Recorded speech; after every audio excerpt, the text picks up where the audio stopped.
Welcome to the Real News Network. I'm Jessica Devereaux in Baltimore, and welcome to this edition of the Bill Black Report. Now joining us is the man behind the report, Bill Black. Bill Black is the author of the book, The Best Way to Rob a Bank is to Own One, and he also teaches economics and law at the University of Missouri, Kansas City. Thanks for joining us, Bill. Thank you. So, Bill, I know that you recently returned from Ecuador. Can you just paint a picture for us of what the economic situation is like there down in Quito? Yeah, I just got back on the red eye about 2 hours ago. So if I fall asleep during the interview, I hope people will understand. I gave a talk primarily at one of their major universities in Quito called Flaxo. And it was very well attended. They filled not only the assembly area, but the entire overflow area where they had to pipe in the address. The talk I gave was about the Ecuadorian economic miracle, and the super short version of it is that I went back to what American conservative scholars were writing just before President Correa was elected in 2006. And they were emphasizing what a disaster Ecuador was and what a disaster it was almost certainly going to continue to be.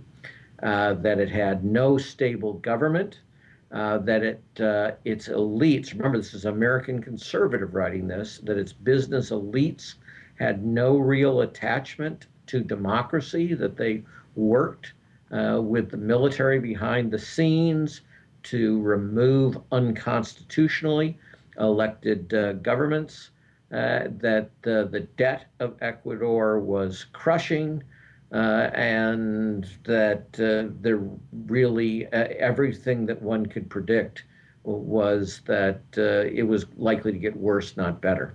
Well, flash forward, what actually happened when President Correa was elected in 2006 and begins taking office in 2007. Well, it gets worse in many ways. Ecuador's leading trading partner is the United States. We, of course, were slipping into the Great Recession.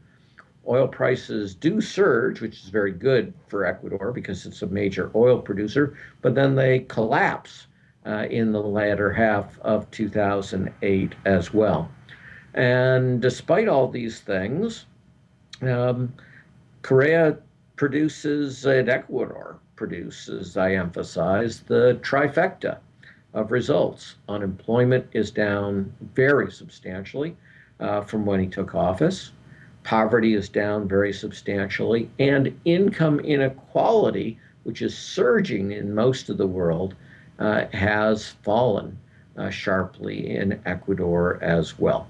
And then I simply went through how he did it and pointed out that part of what he did was completely consistent with an aspect of the Washington Consensus, because the Washington Consensus says the quintessential appropriate thing for a government to do is spend heavily on education, health, and infrastructure, because those things not only improve the quality of life, they serve as investments in human and physical capital that allow growth and produce greater stability. So President Correa is the only president who was able to serve out his term out of something like the last 8 presidents of Ecuador.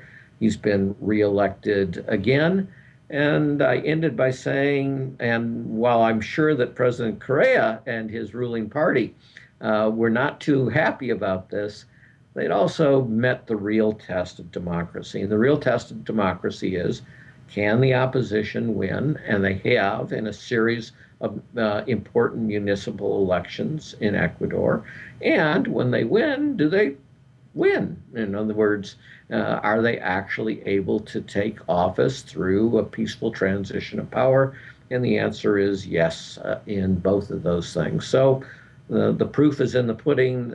This economic miracle in Ecuador is made possible also by a social and political coming together of Ecuador that bodes well for the future as well.